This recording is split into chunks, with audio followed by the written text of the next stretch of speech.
Here now to react, former U.S. Attorney Guy Lewis, Tennessee Senator Marsha Blackburn, and Fox News contributor Jason Chaffetz.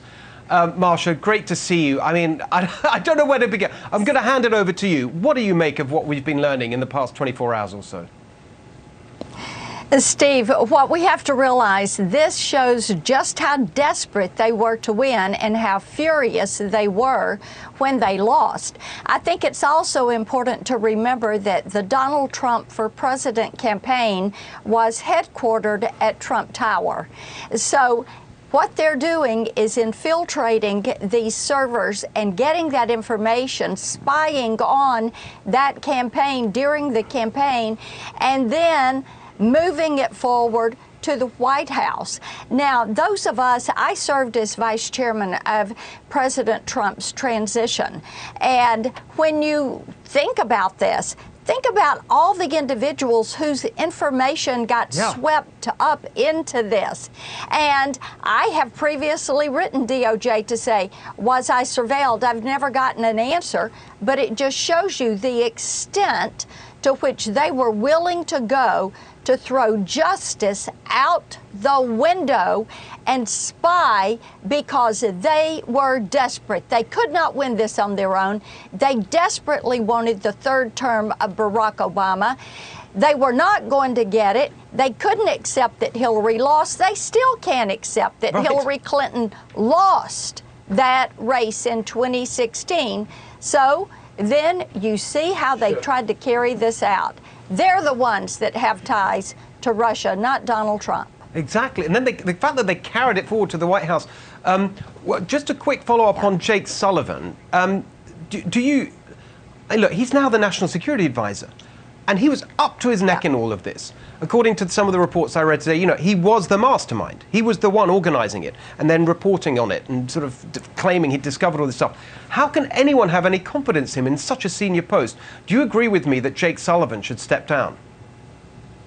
Oh, yes, he should step down. And now that they have Michael Sussman, and you see the amount of detail from these filings that they have about, through, and regarding Michael Sussman and the individuals involved in this. So Mark Elias is involved. You've got Jake Sullivan.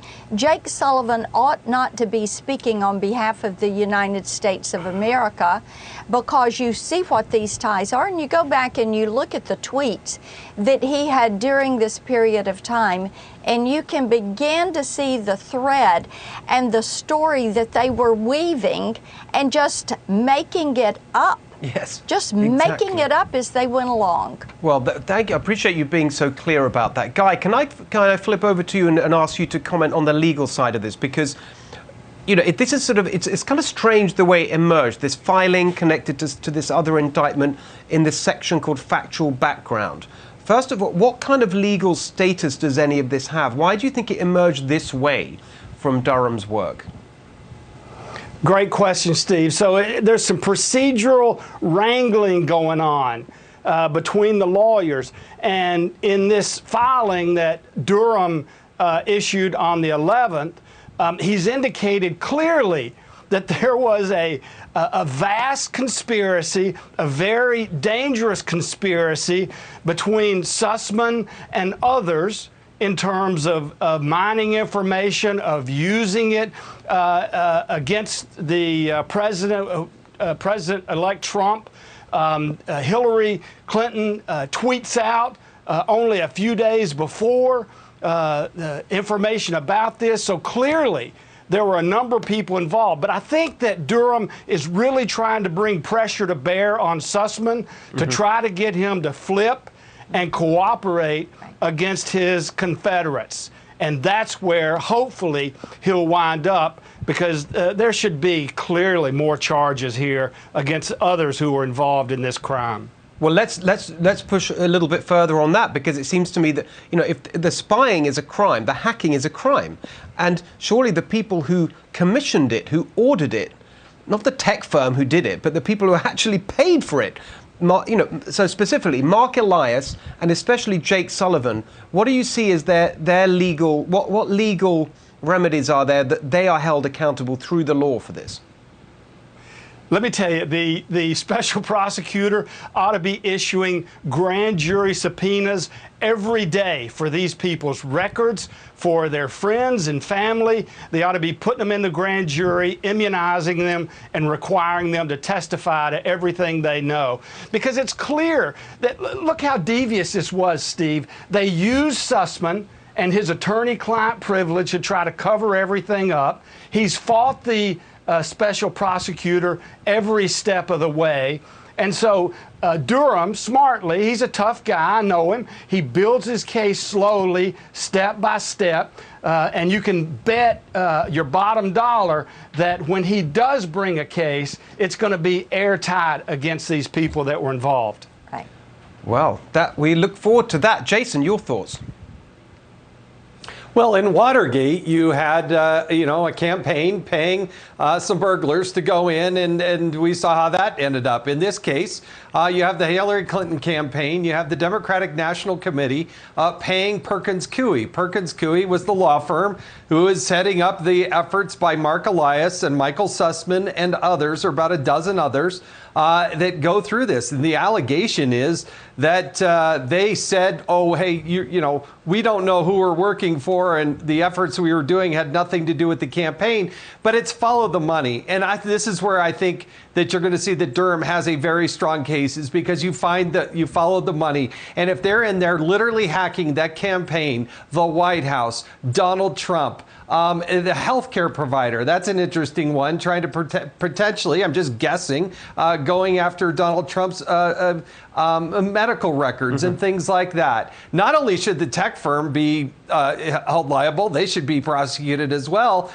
But there are people that should go to jail. And I think America's fed up with this. They have absolutely totally lied. The one I hold as accountable as anybody is Adam Schiff, because he should not hold the security clearance. I don't think Jake Sullivan should hold the security clearance based on the information that is publicly available from a U.S. attorney. Put those people on hold until this is all flushed out. There's no reason this country should take a risk by continuing to offer them and give them a security clearance.